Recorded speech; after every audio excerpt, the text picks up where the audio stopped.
After I said I couldn't watch the kids over the weekend because I had a follow-up doctor's appointment, my daughter-in-law said over the phone, "Oh, okay, I guess you're just not interested in supporting this family." I didn't even get a chance to answer before she hung up. Minutes later, I got a text from my son. "Mom, don't come to the house anymore. It's time to set some boundaries." We changed the locks. A week later, I was standing in front of their house with a stranger by my side. "I'm glad you're here. Stay until the end and tell me what city you're watching my story from. I want to know how far it has reached." The path to Edward's house, my son, was so familiar, I knew every stone. I walked it hundreds of times, bringing food, clothes, or just to play with my grandchildren. I was the one who made the down payment on that house with my life savings from working at a shoe shop. And now there I was in front of the gate, my hand trembling as I rang the doorbell. No one answered. I took the old key from my pocket, tried to open the door, but it wouldn't go in. Yes, they had changed it. Just yesterday, while I was folding laundry, the phone vibrated loudly on the kitchen shelf, startling me. The screen showed the name Laura, my daughter-in-law. I wiped my hands on my apron and answered with that old cell phone Edward had bought me years ago. "Mom, are you free this weekend?" Laura said in that fast, sharp voice of hers. "We need you to watch Isabella and Nick. Edward has a night shift at the hospital, and I have a work event at a resort. It's for the whole Sunday, okay?" I hesitated. I gripped the edge of the table tightly. My knee has been killing me these last few weeks. Every step is like a needle in the bone. The doctor had scheduled me last month, and I had already postponed twice because of favors for Laura. This time, he was clear. "Mrs. Olivia, if you don't come in now, your knee could be seriously damaged." I took a deep breath and tried to speak softly. "Oh, honey, I have a doctor's appointment this weekend. It's my knee checkup. The doctor said it can't be put off any longer." Silence. A long, uncomfortable one. I could hear Laura's breathing on the other end. Her voice got lower, not out of concern, but with a tone that chilled my blood. "Oh, so Mom's health is more important than her son's family, is that it?" I was stunned, as if I had been slapped. "What are you talking about, Laura?" I tried to explain, my voice trembling. "I've already postponed twice, and it really hurts now. I can't stand for long." She sighed, that sigh loaded with mockery that I've heard so many times. "Fine, Mom. I guess you never really wanted to help us. You always say you love the kids, but when we need you, you disappear." I opened my mouth to reply. "What are you talking about, Laura? But I didn't finish. The line went dead. That dial tone was like a door slamming in my face. I stood there, phone still in my hand, my heart in pieces. Laura has never been easy, but this was like a direct stab. I tried to convince myself that maybe she was stressed, that it was all a misunderstanding. But 2 hours later, Edward's message took my breath away. "Mom, don't come to the house anymore. It's time to set some boundaries. We changed the locks." I read the message over and over as if it wasn't real. Did Edward, the son I raised, really send this? My only son? I dialed his number. Once, twice, 3 times. No one answered. On the 4th try, a recording said, "The number you have dialed is not available." I felt my blood run cold. My knees ached, but I didn't even care anymore. I put on a sweater, grabbed my purse, and went straight to their house. I knocked on the door gently at first, then harder. "Laura, Edward, open the door for your mother," I shouted, my voice hoarse from the cold afternoon air. The curtain on the 2nd floor moved slightly. I saw a shadow pass, and then the curtain was pulled shut. My heart was beating so hard, I thought it would burst out of my chest. Then the front door opened. Laura came out, stood on the porch with her arms crossed, and looked me up and down. She laughed with that smile that made me feel small. "Do you really think you can just show up whenever you want? This isn't your house anymore." It was hard to speak, but I tried to stay calm. "I just want to explain. I never said I didn't love the children." Laura cut me off with a tone as sharp as a knife. "Didn't love them? You didn't say it, but you always avoid them. You always have an excuse not to be here." Just then, Edward appeared behind her arms, crossed, looking at me with a tired expression. He said nothing. He just stood there as if agreeing with everything she said. I tried one more time, my voice breaking. "You both know everything I've done for this family." Edward finally spoke, his voice cold, emotionless. Mom, do you really think that helping us with a few dollars gives you the right to meddle in everything? We're tired of it. You should worry about your own life. That sentence hit me like a hammer. A few dollars, I secured this house with over $20,000, not to mention what I paid for the roof repairs, Isabella's preschool, and Nick's insurance. Every month I send them something so they don't drown in expenses. And now that's just a few dollars, I wanted to scream. I wanted to list every penny, every day I broke my back for them. But the words wouldn't come out. Laura went back inside and slammed the door. The sound of the deadbolt was like a final judgment.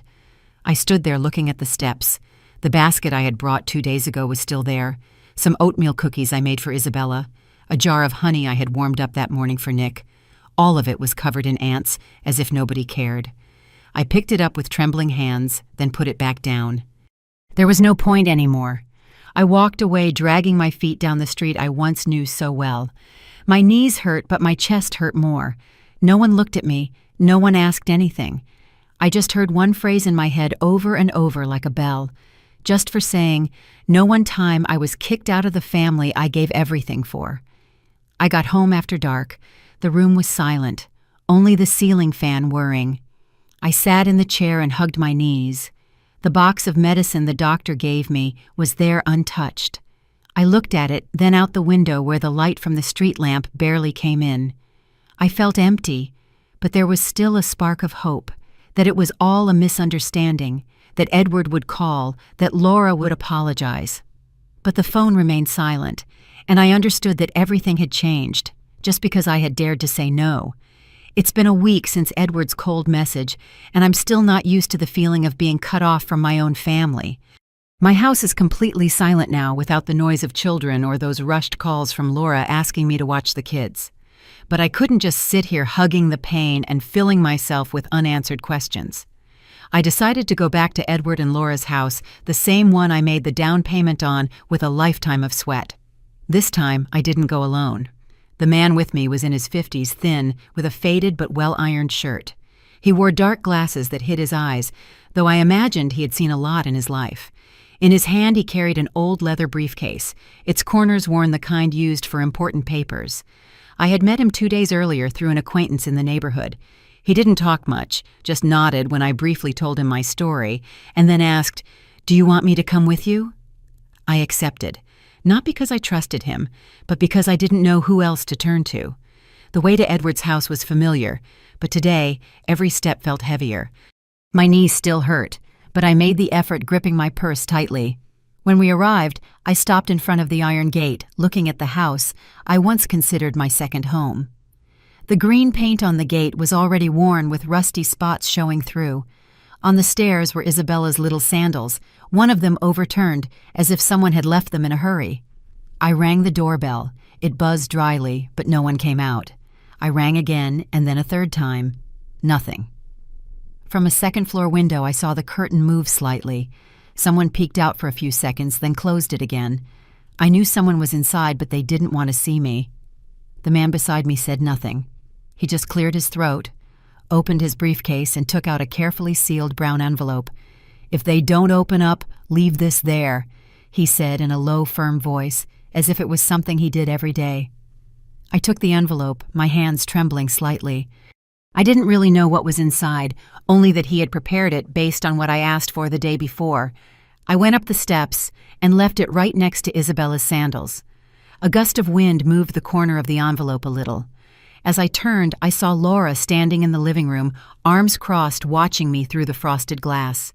Her gaze was cold, showing no emotion. There was no sign of Edward. Maybe he was at the hospital, or maybe he just didn't want to face me. When I turned to leave, the man followed me with steady steps.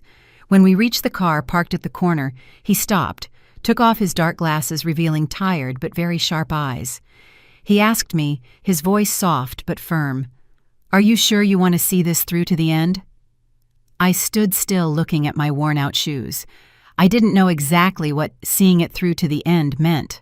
A lawsuit, getting back what I gave, or simply not letting them treat me like I was worthless anymore. "I'm not sure," I replied, my voice low but firm, "but I do know that I don't want to put up with this anymore." He nodded without another word and opened the car door for me. Instead of going straight home, I asked him to drive by the pharmacy where I usually buy my knee pain pills. I got out, but I didn't go in. I stood in front of a shop that had been closed for years. The Tree Shoe Shop. The wooden sign was worn, and of the name you could barely read half of it. I worked there for 20 years, ever since Edward was a little boy running around barefoot. That's where it all started, with a pair of torn shoes and a promise I never asked to be returned. But now, standing in front of that closed shoe shop, I understood that promise was what turned me into a shadow in my own family.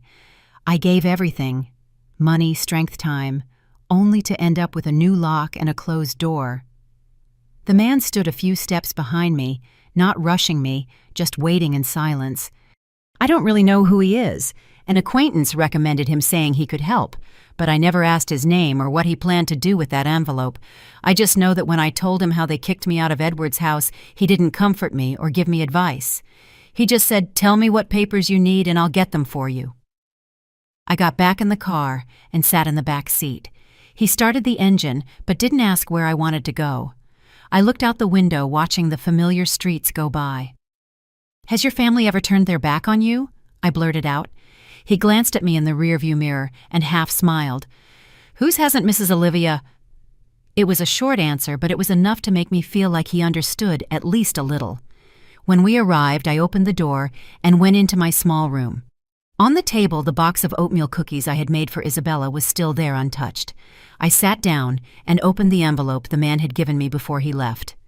Inside was a sheet with a few lines.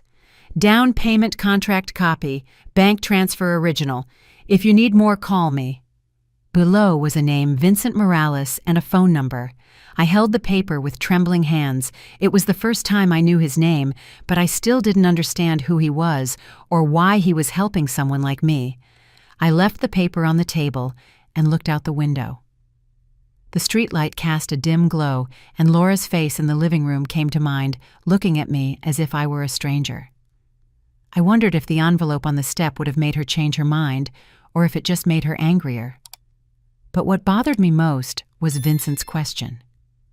"Are you sure you want to see this through to the end?" I didn't know. I only knew that for the first time in many years I was facing a decision not for Edward, not for Laura, but for myself. That night, I sat in the old wooden chair in my room, the yellow light illuminating a worn-out notebook. Outside, the sky was quiet. The only sound was the constant whir of the ceiling fan. After the visit to Edward's house, I didn't even want to turn on my phone, because every time I did, I only found silence from my son and daughter-in-law. Instead, I opened the notebook and flipped through the pages as if trying to reclaim the years I had dedicated entirely to that family. Every word written, every number, there was a piece of my life that I gave away, but now they were just blurry ink stains that no one remembers. I remember the day Edward, at just 12 years old, came running home with his sneakers torn at the toe. His face was flushed, his eyes glassy, and he told me that kids at school had made fun of him for wearing old shoes. I hugged him, dried his tears, but inside I felt shattered. Back then, my salary at the Tree Shoe Shop barely covered food and rent. I didn't have a single extra dollar for new sneakers. But seeing him like that, I couldn't just stand by. I went to the shop, got on my knees in front of the owner, and begged for an advance. He looked at me, shook his head, and said flatly, "Asking for money again. You can't even save up for a pair of shoes." I gritted my teeth, lowered my head, took the money, and ran to the market to buy him the blue sneakers Edward loved so much. When I gave them to him, his smile lit up my soul. He hugged me tight and said, "Mom, you're the best in the world." In that moment, I felt it was all worth it. But now when I remember the cold look Edward gave me at the door last week, I wonder what happened to that boy. When he went to college, he studied in a city more than 3 hours away by bus.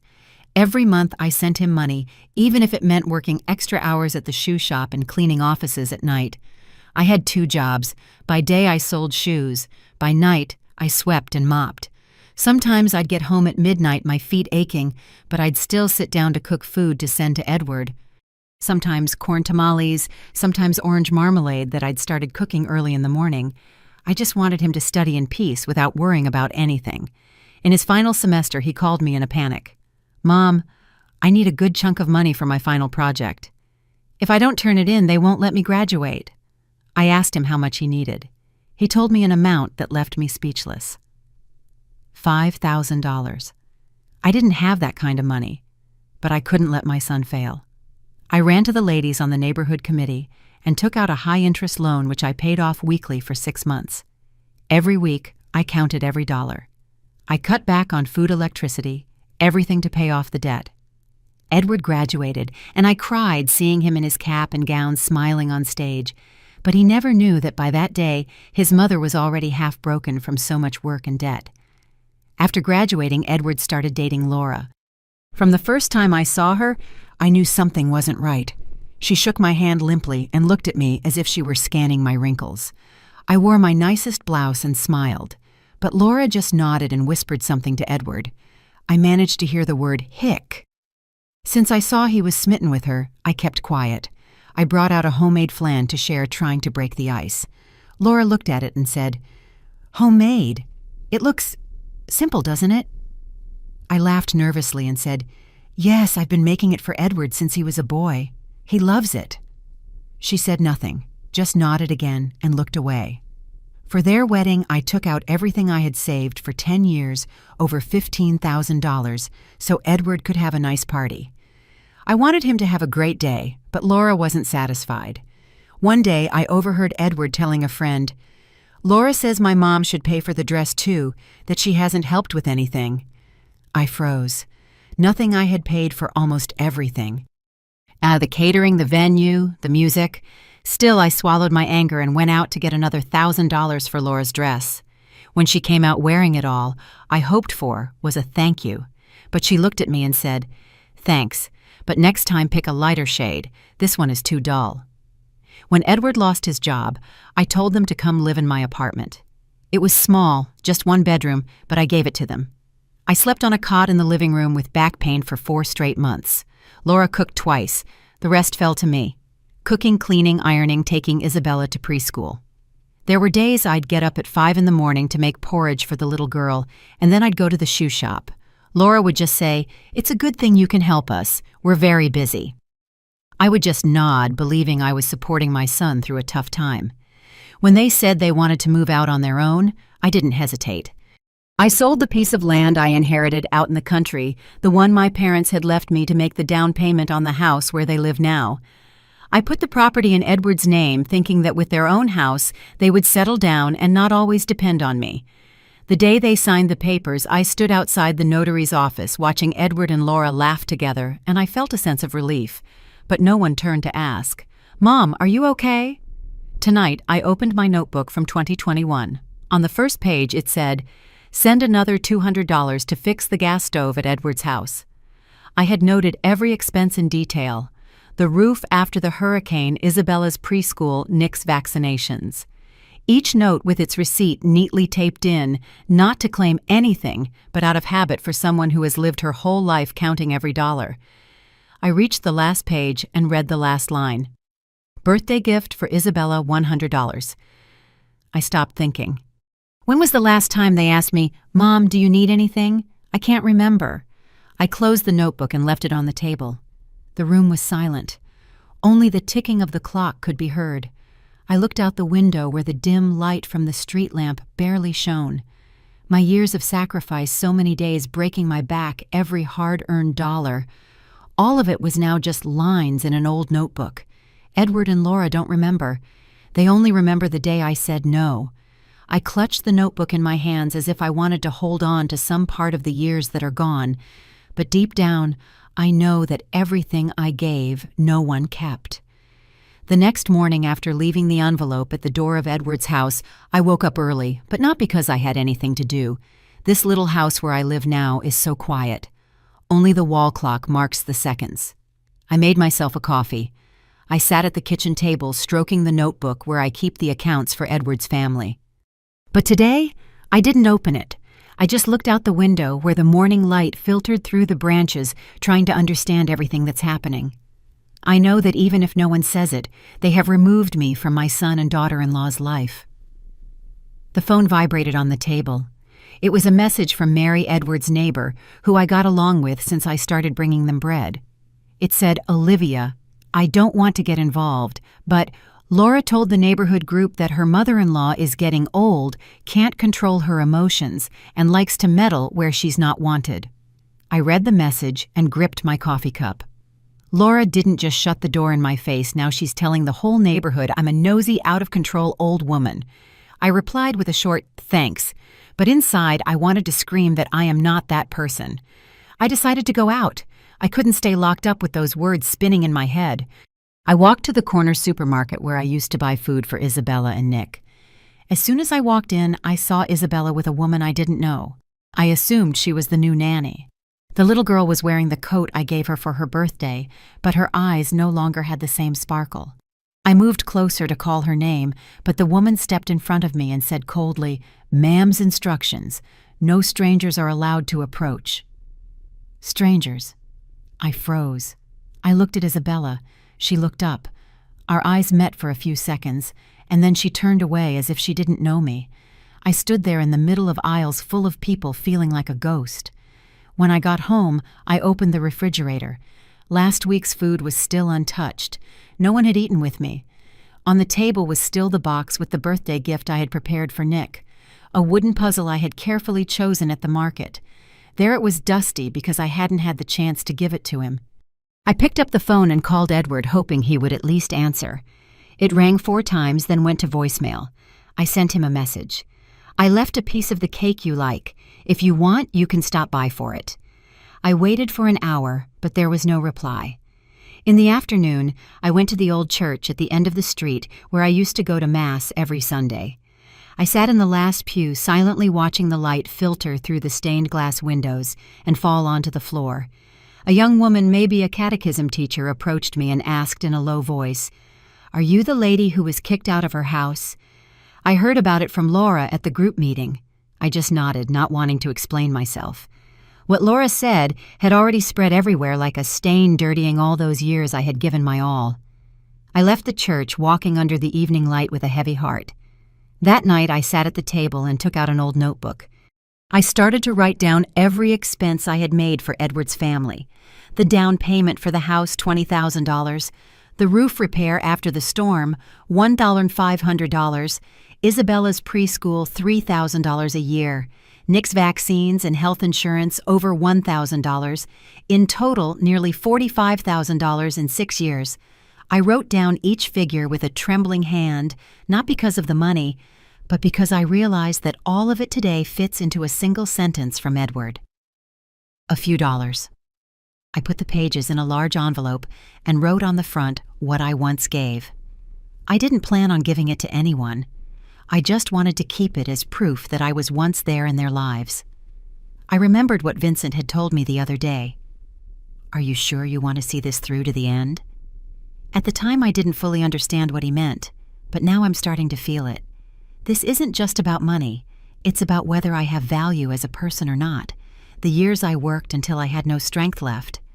The times I gave up my room. The gifts I lovingly prepared for my grandchildren. They can't be reduced to a shadow that Laura and Edward can so easily erase. I stood up, opened the closet, and took out the sweater I used to wear when I took care of Isabella and Nick. It was old, worn at the shoulders, but Nick used to sleep in my arms in that sweater, and I took Isabella to the park in it. I folded it and put it in a corner of the closet as if folding a part of my life. I didn't cry, but my eyes burned. I knew in that moment that I couldn't continue living like a ghost in my own family. Vincent, that reserved man, showed me a light, not hope, but an option.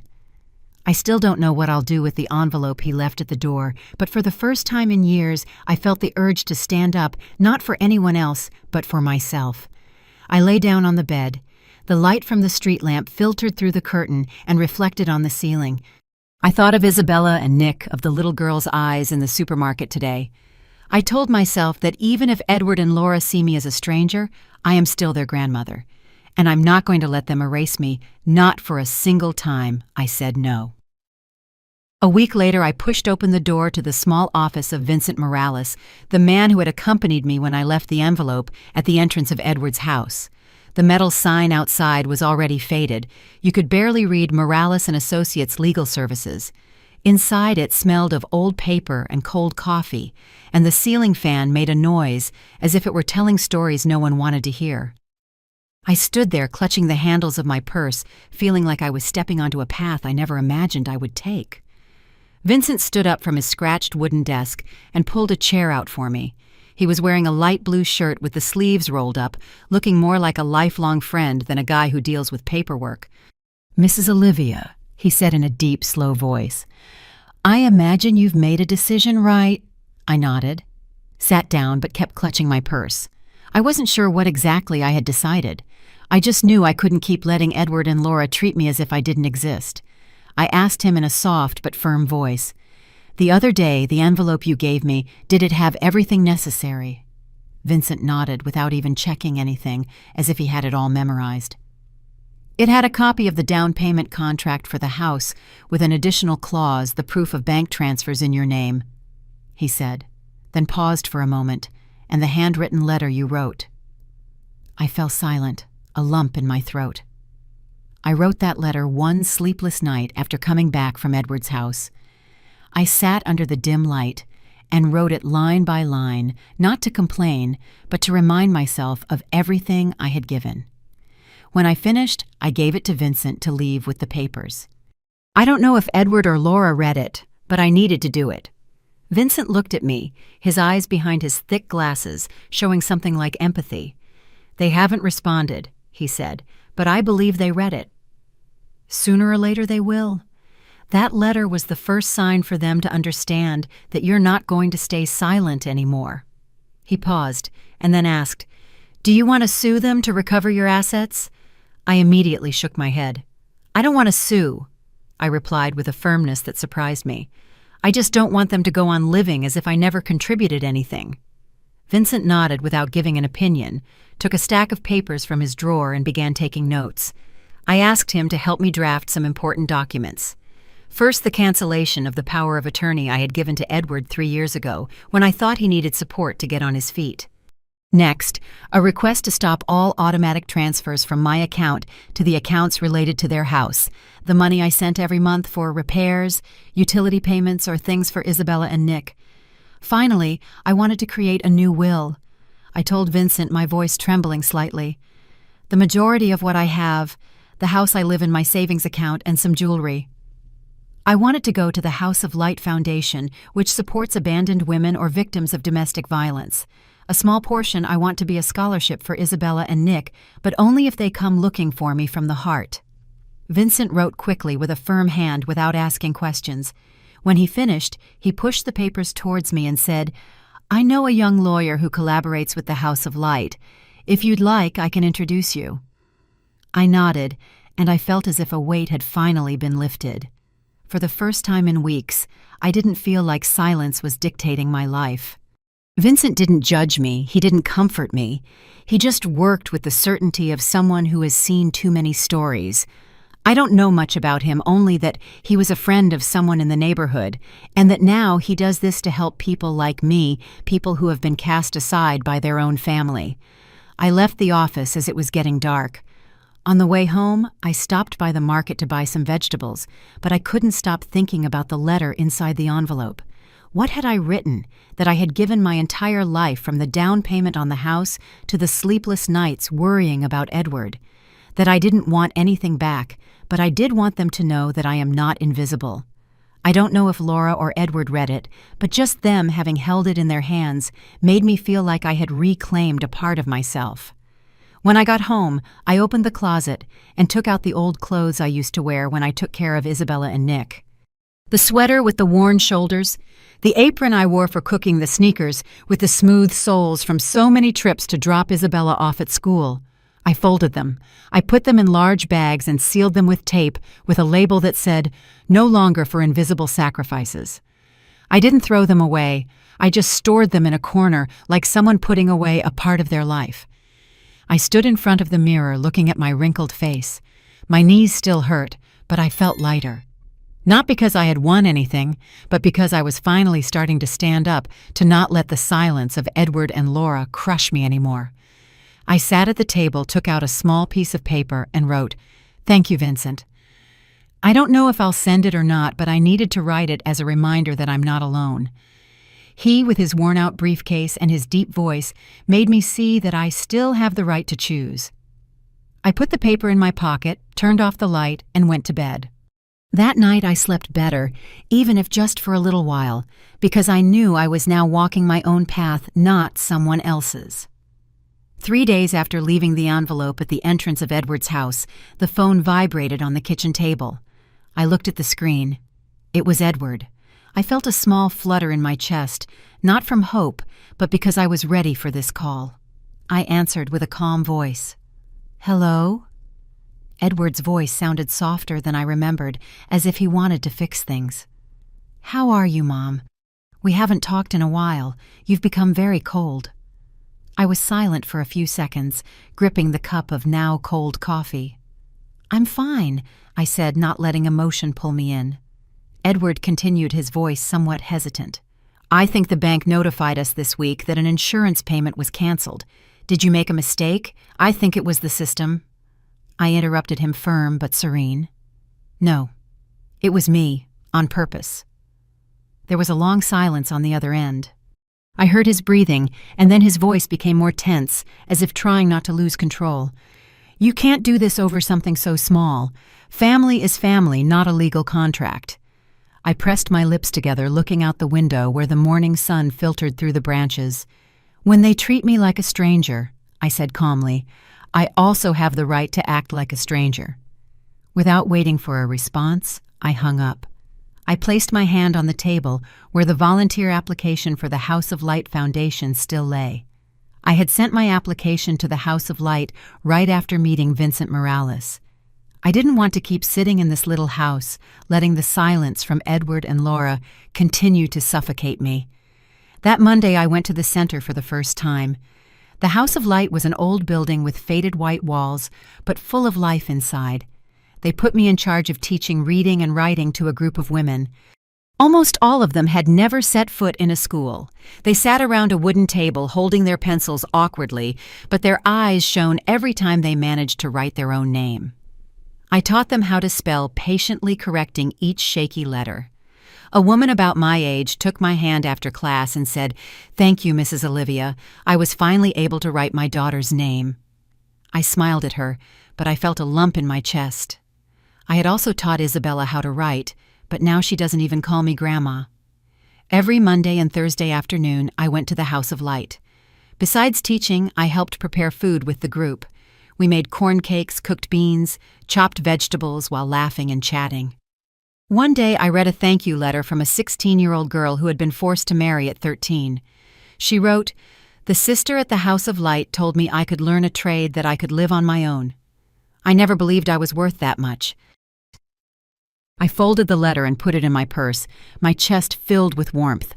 I realized I no longer needed to hear children's voices or be called Grandma every night to feel like I was worth something. I didn't want to be that person they only look for when they need free help. One night I came home late, my feet sore after a whole day at the center. I opened the fridge, took out the milk carton, and sat at the kitchen table. The yellow light illuminated the calendar hanging on the wall. Isabella's birthday was almost here, just a few days away. I remembered she loved to draw, that she liked brightly colored cards. I took out my old watercolor set and started making one for her. I drew a little house with trees around it and an older woman smiling at the door. Below I wrote, "Your grandma has never forgotten you. She just learned to remember you without asking for permission." I folded the card, put it in an envelope, but I didn't send it. I wanted to keep it as a reminder that I still love my grandchildren, but in my own way. The following days I continued going to the House of Light. I was getting used to the new faces, Mrs. Maria, who taught me how to make mole properly, young Anna, who told me how her husband kicked her out for asking for money for their son's medicine. Each story was a scar, but also a small light because they were all moving forward just like me. I no longer checked my phone every hour waiting for a message from Edward. I no longer opened my notebook to count the money I had given. I just wanted to live, truly live for myself. One Thursday afternoon after teaching, I stayed for tea with Mrs. Helen, the center's director.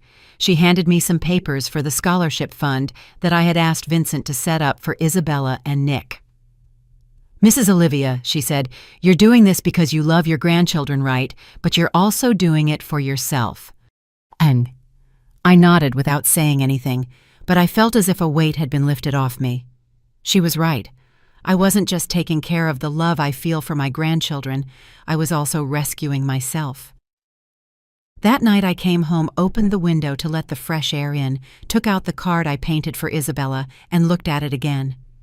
I don't know if she'll ever receive it, but I understood that I no longer need anyone's permission to love. I put it away in the drawer next to the letter I wrote to Edward and Laura. I sat by the window watching the night sky. I am no longer the shadow in their family. I am Olivia, the one who is learning to stand on her own, even if her knees ache, even if her soul still has wounds. And for the first time I felt like I was living, not just surviving. On Saturday morning I woke up early, made a cup of black coffee, and sat at the kitchen table. The house was quiet. Only the ticking of the clock and the sunlight filtering through the curtains could be heard. As I was arranging some potted plants on the porch, I heard a noise in the mailbox. I went out to check, and there was a white envelope with no stamp or address. The round handwriting on the front was Laura's. I took it with a trembling hand, but I didn't open it right away. I went back inside, left it on the table, and sat staring at it as if it would speak for my daughter-in-law. Finally, I tore open the envelope and took out the letter. Laura's handwriting was firm. Each word hurt like a knife. You are destroying the family. That's not what a mother should do. We've tried to understand, but you're not cooperating. We're not going to beg, but don't complain later if there's nothing left to save. I read and reread it, looking for any trace of remorse, an apology, or even a little bit of responsibility. But there was nothing, only cold phrases, as if I were the one who ruined everything, as if all the years I sacrificed weren't worth a single mention. I folded the letter, left it on the table, and opened the window. A cool breeze came in, but inside I still felt heavy. That afternoon, while cleaning the table, I heard shouting at the gate. "Mom, open up!" It was Edward's voice, angry, but with a desperate tone. I went to the window, pulled back the curtain, and saw him standing in front of the gate, wearing an old t-shirt, his hair a mess, and banging on the metal nonstop. "I'm your son. How can you treat me like this, just because Laura said something you didn't like?" I looked at him, and for the first time, I didn't feel pity, just exhaustion. Edward, the boy I held in my arms, the one I bought shoes for with borrowed money, was there like a stranger, blaming me for what he and his wife had done. I didn't open the door. I didn't respond. I closed the curtain, heard a few more shouts, and then the sound of his motorcycle driving away. I sat in the chair, hugging my aching knees. I wasn't angry, and I didn't cry. I just knew that the bond between Edward and me had broken, and I didn't want to mend it. There are some things that, when broken, are better left that way. That night, I put on a sweater, grabbed my purse, and walked to the bank. I already had an appointment to transfer my main savings account, over $25,000, saved throughout my entire life, to the House of Light Fund. The young bank teller looked at me surprised. "Are you sure that's no small amount?" I nodded calmly. I gave my life to those who didn't deserve it. Now I want to choose wisely. She nodded, printed the papers, and I signed. I kept a small portion for myself, just enough to live comfortably, and I opened a new account in the names of Isabella and Nick, just in case. I want my grandchildren to have something, but only if they decide to look for me, not because I force them. On the way home, I passed by the corner bookstore. The shop was small, smelling of old paper and wood. I chose a hardcover notebook, brown, simple but sturdy, and a fountain pen. The girl at the shop smiled. "Are you going to write a diary?" I nodded without saying more. When I got home, I sat at the table, opened the notebook, and wrote the first line. "Every time I say no, I am saving what's left of me." I wrote each word slowly as a reminder. I am no longer the mother or grandmother who only gives without receiving. I am Olivia, and I have the right to live for myself. Checking the mail before bed, I saw a flyer from the House of Light that said, "Women were not born to serve in gratitude."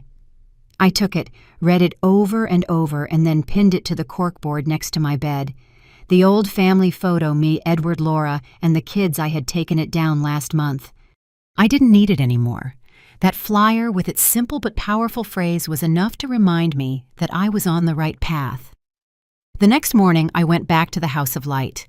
I helped Mrs. Helen organize the paperwork for some new women who had arrived at the center.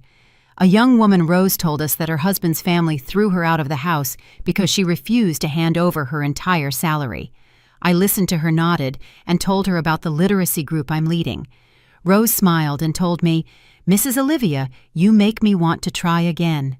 I smiled back, my heart feeling lighter. Here I not only help them, but I'm also finding myself a woman no longer defined by invisible sacrifices. That afternoon when I got home, I took my watercolor set out of the closet. I painted another card for Isabella, although I still didn't know how I would get it to her. This time I painted a field full of daisies with an old woman standing in the middle, holding a balloon. I wrote, "I'll be here in case you want to find me one day." I folded the card and put it in the drawer next to the previous one. I was in no hurry to send it, but I knew I would when the time was right. I stood up, made a cup of tea, and sat by the window. The wind came in smelling of freshly cut grass. I no longer wait for the phone to ring. I no longer check for messages from Edward or Laura.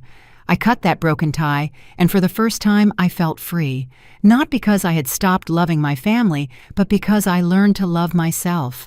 It's been a year since I last hung up the phone on Edward, since I decided to break the frayed thread that connected me to his family. I spent that first winter alone, truly alone. No calls, no children's laughter, no parties filled with cake and joy. My little house was silent, but it no longer felt heavy. I found a new rhythm, a part of myself that Edward and Laura had buried. I still go to the House of Light every week. It's a habit now. I teach women who have never held a pencil how to read. I clean the storage room full of donated clothes, and I help fill out applications for those who need it most. Once I sat with Mrs. Helen to fill out a form for a young woman named Sarah.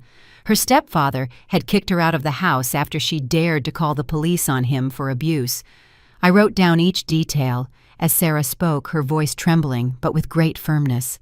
When she said, "I want to learn to sew so I don't have to ask anyone for money anymore," I smiled at her and handed her a sheet of paper with a pen. I told her, "Write your name. Start from there." Seeing her eyes light up, I saw myself reflected in her, someone who was once ignored, but is now learning to stand on her own. One Friday afternoon, I was watering the potted daisies on the porch. The water fell gently onto the soil. It was cold, but I liked the feeling. It kept me awake.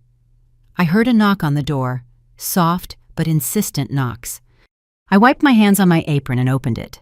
There stood Edward, thinner than I remembered, with a grown-out beard and sunken eyes as if he hadn't slept in days. He was holding Nick in his arms, wrapped in a thin blanket, sleeping soundly. Beside him was Isabella, with a crumpled plastic bag, and her eyes wide as if she was holding back tears. I looked at them, said nothing, just felt a twinge in my knee. Edward spoke quietly, his voice raspy. "Laura left. She left the kids. I'm jobless. I owe over $2,000 in rent and utilities. I don't know where to take them." I stood still, looking at his face. He was no longer the boy I bought shoes for or sent money to for college. He was an exhausted man cornered by life. I said nothing. I just stepped aside and opened the door wider. Isabella was the first to enter with soft steps, and then she turned to look at me and whispered, "I missed your house, Grandma." Her little voice was so soft, but it warmed my soul. Edward put Nick on the living room sofa and suddenly collapsed to the floor, his face in his hands. He cried with that broken sob that has no pride or strength left, nothing of the man who once told me, "We're tired." I said nothing. I just guided Isabella and Nick to the room that used to be my living room. I had set up 2 small beds months ago, not because I knew they would come, but because I wanted the house to always be ready for them. I picked up Nick, laid him down, and with a wet wipe, I cleaned his hands and feet. He stirred a little, looked at me half asleep, and fell back asleep. Isabella sat next to him, hugging a plastic bag, as if it were a treasure, without taking her eyes off me. "Can we stay here?" she asked in a trembling voice. "Forever if we can, Grandma." I looked at her with her tangled hair and cheeks flushed from the cold. I stroked her head and said, You stay with me for as long as you want." Isabella smiled a faint but sincere little smile. I stood up, put a small blanket on Nick, and went back to the living room. Edward was still there, his head down. I poured him a glass of water, placed it in front of him without saying anything. I didn't want to comfort him nor scold him. I just wanted the children to be okay. I went to the room to see if Isabella had taken off her shoes. She was sitting on the bed taking an old doll out of the bag, the gift I had given her 2 years ago. "I've always taken care of her," she said, hugging the doll. I nodded, sat beside her, and felt a warmth inside me. I didn't need Edward to apologize, nor for Laura to come back. I just needed Isabella and Nick, these 2 children I've loved since they were born. That night I cooked a small pot of chicken soup, and the smell filled the house. Isabella helped me set the table, and Nick woke up babbling and pointing at things. Edward ate, but without looking up, without saying a word. When he finished, I walked him to the door and said, "You come back tomorrow, but tonight, find a place to sleep. I will take care of the children." Edward looked at me with red eyes, just nodded, and went out the gate. I closed the door and went back to see Isabella drawing something on a piece of paper. She looked at me and asked, "Are you mad at my dad?" I shook my head. "I'm not mad. I just want to do what's right for you." That night, I lay down on the sofa, listening to the soft breathing of Isabella and Nick in the room. I looked at the ceiling where the streetlight filtered through the curtain. A year ago, I thought I had lost everything. But now, with these 2 little ones in the house, I knew I had recovered a part of myself, not the mother or grandmother who gives everything without thinking, but Olivia, the one who learned to love well. I closed my eyes and smiled. I no longer expected anyone to return. I already had a home, and my home now had Isabella and Nick. The morning after Edward brought Isabella and Nick, I woke up early, even before the sunlight peeked through the curtains. The little house still smelled like chicken soup from the night before, and the sound of the children's peaceful breathing in the room gave me a strange sense of peace. I went to the kitchen and prepared a simple breakfast: corn cakes on the griddle, hot milk in a small pot, and some boiled eggs. I set the table with 2 extra small plates for Isabella and Nick. When the smell of toasted corn started to fill the house, Isabella poked her head out of the room, her hair messy and her eyes half closed from sleep. "Did you make corn cakes, Grandma?" she asked, all excited. I nodded with a smile. "Come and eat, sweetie, before they get cold." Edward emerged from the corner where he had slept on the sofa. He was thinner than I remembered, with an old t-shirt that was too big for him. He sat at the table, lowered his head, and ate in silence, chewing slowly, without saying a word. Isabella picked up Nick and put him in the high chair I had stored away long ago, then started feeding him his bottle. Watching that scene filled me with mixed feelings, warmth and sadness at the same time. I waited for Edward to finish eating, and then I spoke, my voice calm. "The children are going to stay here, but you need to find another place to live." Edward looked up, his eyes wide as if he couldn't believe what he was hearing. "Mom, I know I messed up," he muttered, "but I have nowhere to go right now." I cut him off firmly, but without harshness. "I've already forgiven you, but I can't go back to the way things were. This house isn't for adults who make mistakes and don't take responsibility for them." I took a small piece of paper from the drawer and wrote down the address of a job support and social reintegration center that Sister Helen from the House of Light had mentioned to me. I left the paper on the table in front of him. "You can start over," I said, "but not by hiding in your mother's arms." Isabella, who was still feeding Nick, overheard. She dropped the spoon, ran over, and grabbed her dad's hand, her voice trembling. "Where are you going, Dad? You need to stay too." Edward knelt down, hugged her tightly, his eyes red. The tears came out, one of those whimpers that no longer has any pride, no shadow of the man who once told me, "Stop meddling." I stood up and went out to the porch to give him his moment to say goodbye. The morning air hit my face cold, but it didn't bother me. I looked at the potted chrysanthemums and thought about the days when I believed I had to give everything to keep this family together. That same afternoon, Edward packed his things. He only took a broken backpack and an old cell phone. Before walking out the door, he turned, looked at me, and said, "I'm not going to ask you for anything anymore, but if you ever need me, I'll be back, this time to help you." I nodded without a word. I didn't cry, nor did I feel like I had won. I just felt a strange calm, as if I had finally let go of something I had been carrying for too long. When Edward left, I went back inside. Isabella was on the floor playing with the old doll I gave her. Nick was lying on the rug, babbling and pointing at a small plastic ball. I sat next to Isabella, stroking her hair.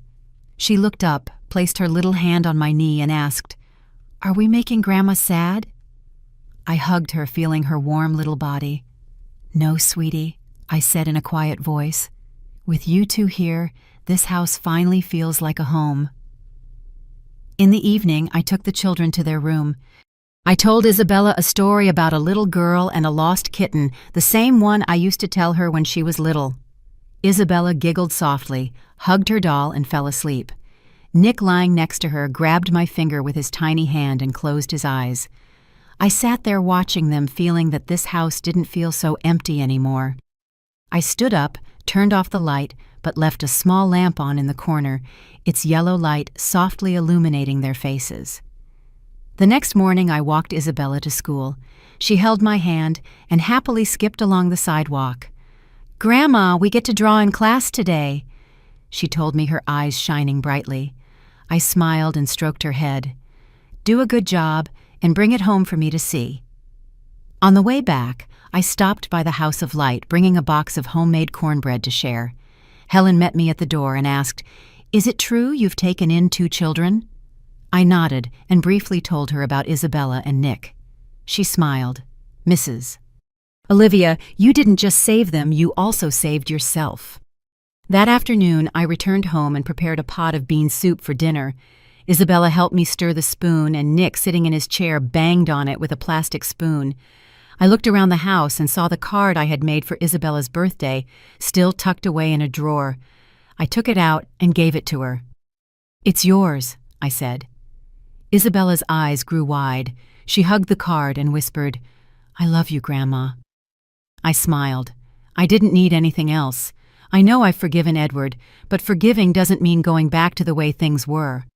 I learned to set boundaries, not out of selfishness, but because I deserve to live with dignity.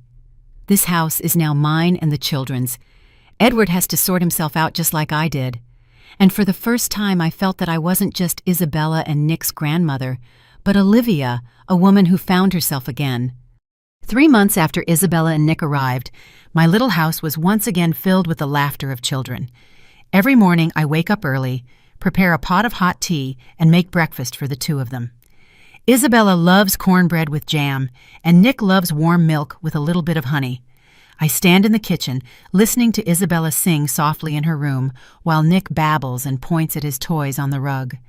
The house, once cold and quiet, is now full of life sounds and warmth. One day, Isabella ran out of her room with a crayon drawing. She held it up proudly. "Look, Grandma." In the drawing, I am in the middle wearing my usual sweater, Nick with a red ball on the left, and Isabella with her ponytail on the right. In a corner, she wrote "Grandma" in crooked but clear letters. I smiled, smoothed her hair, and said, "It's beautiful. Should we put it on the fridge?" Isabella nodded, went to get tape, and carefully stuck her drawing on the refrigerator door. Right next to it was the paper from the House of Light, the one that said, "My donation helped more than 20 women leave violent homes and start over." Seeing both things together, I felt a peace in my chest, as if I had finally found my place. Every day I walk Isabella to school. She holds my hand, skips along the sidewalk, and tells me about her friends and her teacher. "We learned to draw trees today, Grandma," she says, her eyes glowing. I nod and remind her to bring her drawing home. At home, I play with Nick, teaching him to talk. He's already starting to say "Grandma" in his shaky little voice, and it makes me laugh every time I hear it. In the afternoons, I cook with Isabella. She loves to stir the soup pot, and I teach her how to add just the right amount of salt. These moments, so simple, yet so warm, make me understand that a home isn't just a roof, it's where there is love. Edward sent letters from time to time. The first one arrived 2 weeks after he left. In crooked handwriting, he said he had gotten a job as a salesman at a hardware store. He didn't ask for money or beg for anything. He just wrote about his job and asked about Isabella and Nick. Once he wrote just one line. "I understand why you couldn't save me again. Thank you for continuing to save the children." I read the letter without crying, but something loosened in my chest. I found a photo of Isabella laughing on a park swing. I wrote a few lines back. "Be someone they will be proud to talk about." I sent it without expecting a reply. I just wanted Edward to know I was watching from a distance, in my own way. One spring morning, the sky was clear, and the sun bathed the street in front of the house. I made tea, sat at the table, and watched Isabella read a children's book while Nick played on the rug with a gray stray cat. The cat had shown up 2 months ago rail thin, but Isabella insisted on keeping him. Now he's plump and always curls up with Nick when he sleeps. I looked around the house. There are no luxuries. Some old chairs, the kitchen table with a broken corner, a few pots of chrysanthemums on the porch. But there is warmth enough to make it feel like a home, a real one. I stood up, opened the drawer, and took out the card I had made for Isabella's birthday. I had sent it to her on that day along with a small cake. Isabella hugged me and said, "You make the best cake." I laughed and thought that love doesn't have to be perfect, just sincere. The old family photo, me, Edward, Laura, and the kids, was replaced by a drawing made by Isabella. I no longer need that photo to remember what was. What remains is mine, and I will take care of it with all my clarity. That afternoon, I went to the House of Light with a box of cornbread to share. Helen greeted me with a smile. "Mrs. Olivia, they say your house is quite lively now." I nodded. I told her about Isabella and Nick, about the tiring but happy days. She handed me a new file for some women who had started their training. "You are an inspiration to them," she said. I shook my head and smiled. "I just do what I can." But as I left the center, I felt that I wasn't just helping them. I was also helping myself, rediscovering a strong Olivia who is no longer defined solely by invisible sacrifices. In the evening, I sat with Isabella and Nick in the living room. Isabella drew another picture, this time with the gray cat. Nick crawled over, hugged my leg, and gave a toothless laugh. I picked him up and sang him a lullaby that my mother used to sing to me. Isabella yawned and leaned on my shoulder. "Grandma, I like it here," she whispered. I stroked her hair and said, "I like having you here too." That night I lay down on the sofa watching the streetlight filter through the curtain. I thought about what I lost, about all those years I gave without being seen. But I don't regret it. Now I have Isabel and Nick, and a life I built with my own hands. This house doesn't need perfect people, just people who still know how to love. And I, Olivia, learned to love well, not just my grandchildren, but also myself. Looking back, I understood that the greatest lesson was that loving doesn't mean sacrificing yourself blindly, but learning to love yourself so you can love others well. I spent my life giving, but when they made me invisible, I realized I had to set boundaries, not to push my family away, but to defend my own worth. The House of Light. Isabella and Nick taught me that a home is where love is nurtured, not where it is used or ignored. And I taught myself that it's never too late to take the path you choose, no matter how hard or painful it may be at first. The story we tell is fictional, but it is based on some real events. The names and places have been changed to protect the identity of those involved. We don't tell this to judge, but in the hope that someone will listen and stop to think. How many mothers are suffering in silence inside their own homes? I am truly curious. If it were you in my place, what would you do? Would you choose to stay silent to keep the peace, or would you dare to face it all to reclaim your voice? I want to know what you think, because every story is a candle that can light someone else's path. God always blesses, and I firmly believe that courage leads us to better days. Meanwhile, on the end screen, I'm leaving you 2 of the channel's most beloved stories. I assure you, they will surprise you. Thank you for staying until the end.